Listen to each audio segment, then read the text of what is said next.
volta com o programa Fé e Vida. E no Olhar de Fé eu estou fazendo a apresentação do texto bíblico, onde o arcanjo Gabriel anunciou à Virgem Maria que ela seria mãe do Salvador. Ela respondeu sim. Levantou-se e foi ao encontro de sua prima Isabel. Curioso.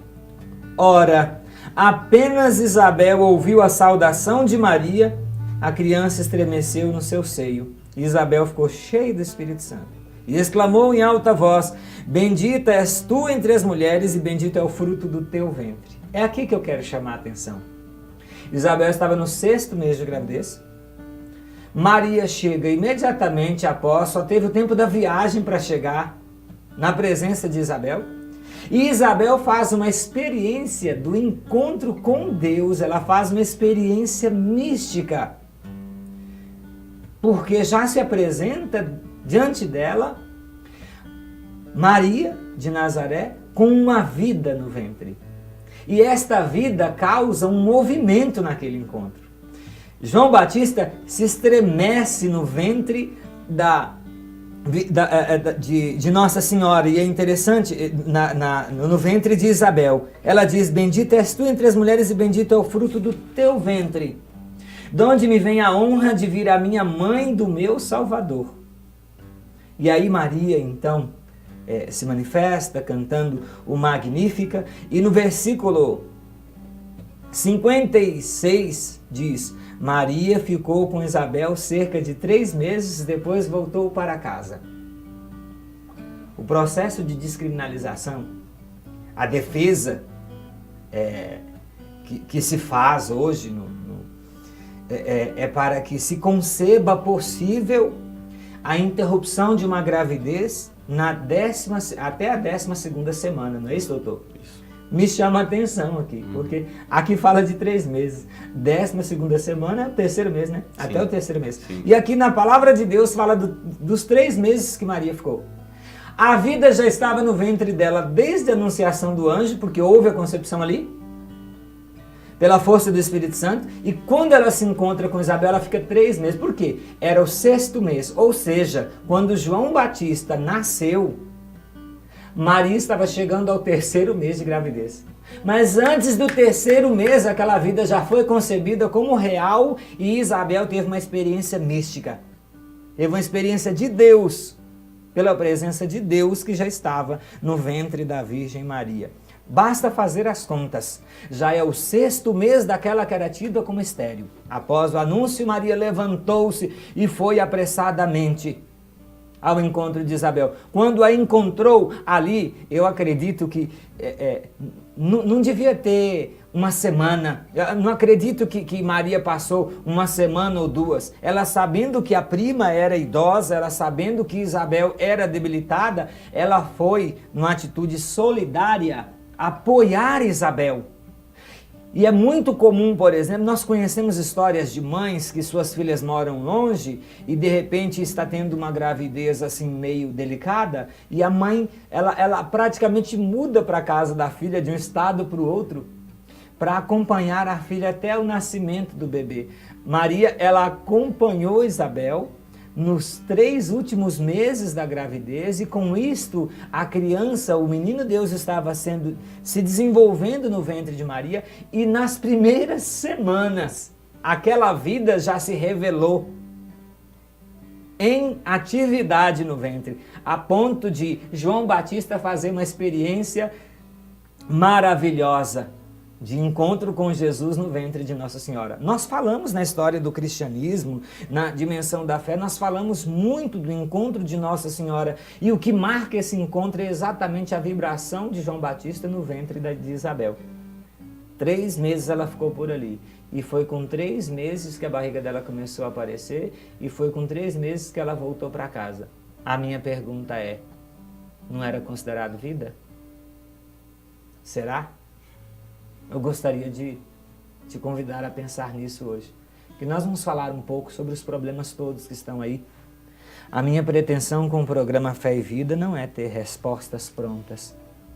Só que aquele que faz uma caminhada religiosa, aquele que é cristão, batizado, ele não pode se permitir as ideologias do mundo e às vezes os movimentos que surgem em nossa sociedade, em meio às nossas nações, que são movimentos que concebem como normal o que seria inconcebível para alguém que se diz cristão. Se você tem sua caminhada de fé, se você se diz cristão, você precisa prestar atenção um pouco nisso aqui, para de repente não começar a entrar naquela mentalidade de que tudo hoje é normal e por isso é possível, então se o mundo aprovou, tem o nosso apoio e amparo. Não tem não. Cristão de verdade compreende que as coisas na ótica de Deus são bem diferentes dos olhares que o mundo lançam sobre elas. Doutor, sim, não sei se você já tinha pensado nisso, por isso que eu falei para vocês que eu não ia comentar antes do assunto.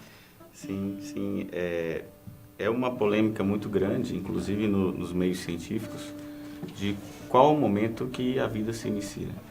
A vida se inicia na concepção, que seria o momento onde existe a fecundação do óvulo pelo espermatozoide. A vida existe a partir do momento da implantação desse embrião ainda numa fase muito primordial. O momento se dá a partir do início da formação do sistema nervoso central. O momento da vida se dá a partir de 12 semanas. Então, assim, existe uma série de questionamentos. E não é, de forma alguma, consenso, mesmo entre a classe científica, entre a classe médica, em que momento que a vida se inicia, né? Que momento que isso passa a ser vida? É quando existe a consciência ou quando existe uma atividade celular? Para nós ainda é uma pergunta que não tem resposta. Sim. E assim, sabe o que me chama a atenção, doutor? É a questão de... eu fico olhando, por exemplo, é um problema. Quando a gente olha na linha do comportamento humano, se há um conflito, não convém uma decisão em definitivo. Porque depois que passar o conflito, de repente você tem uma consciência plena da complexidade do problema ali e pode chegar à consciência de que não deveria ter tomado a decisão como tomou, né? Eu penso que a grande briga hoje, nesse aspecto, também passa por aí, né? Sim. É interessante, assim, do ponto de vista da ética médica, a gente avalia 3 princípios que são muito importantes. O princípio da beneficência, onde a gente deve sempre procurar fazer o bem. O princípio da não maleficência, que tentando fazer o bem, você também não faça o mal. E o princípio da autonomia, onde a pessoa teria a decisão de escolher sobre algumas coisas. E é sobre esse último princípio que os defensores da legalização do aborto se pegam. Que a mulher teria o direito a escolher ter um filho ou não. Mas se desapega dos outros princípios, que é o de não fazer mal e de tentar fazer sempre o bem. Então, eu entendo que existem algumas situações muito específicas, inclusive já existem situações dentro da lei que regulamentam algumas formas de interrupção de gravidez, né? Sobretudo, já é reconhecido a questão da anencefalia, de fetos inviáveis, né? Da questão da violência sexual. Isso já existe uma regulamentação, mas hoje se busca uma tentativa de liberar o aborto até 12 semanas. E muita gente pergunta assim, mas por que isso 12 semanas? Porque até 12 semanas, os cientistas acreditam que isso causaria menos danos à mãe. Então, seria um momento de melhor, né, mais adequado para a interrupção.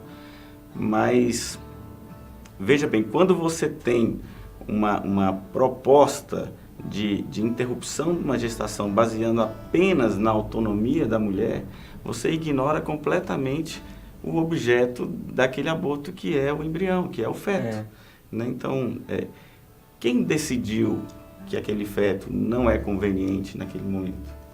Aquilo pode ter acontecido por uma falha, por um erro de alguém, sem dúvida. Existem situações que a gente sabe que são muito conflituosas para a mulher, né? Uma gestação é sempre um momento, mesmo uma gestação planejada, é um momento de muita ansiedade para todo mundo. Então a mulher vive um misto de emoções e muitas vezes as pessoas querem o caminho da praticidade, da comodidade e da conveniência. Mas e aquela vida que está lá? Qual é o preço de uma vida? Quanto vale uma vida? O que poderia ser advindo daquela gestação? Então, isso são perguntas que jamais serão respondidas se aquela gravidez foi interrompida. Então, na minha opinião, como médico, existem, sim, né, situações que a lei já reserva para esses casos mais complexos e realmente muito polêmicos, mas a situação dá simplesmente o desejo, eu não quero essa gestação. A mulher, ela tem os momentos, a mulher e o homem também, a gente não pode somente colocar essa situação na mão da mulher. Sim. Mas a mulher e o homem, eles têm vários momentos que antecedem a esse momento para definir que ela não deseja engravidar. E aí você passa a desejar a não gravidez depois que ela já aconteceu. Já aconteceu. É como se eu tivesse um filho e eu falasse, olha, eu não quero ter mais filho, não é conveniente. Então eu vou assassinar meu filho. Isso parece meio pesado, mas é uma comparação. Mas na prática é esta reflexão, inclusive, que é sempre feita pelo movimento pró-vida, né? Uhum. Eu fico observando assim, a questão, o doutor coloca, eu fico pensando em outro aspecto, por exemplo, a questão da inseminação artificial, né? Uhum. Quantos casais, quantas mulheres sofrem e optam pela inseminação artificial ou a fecundação in vitro, né? E é interessante.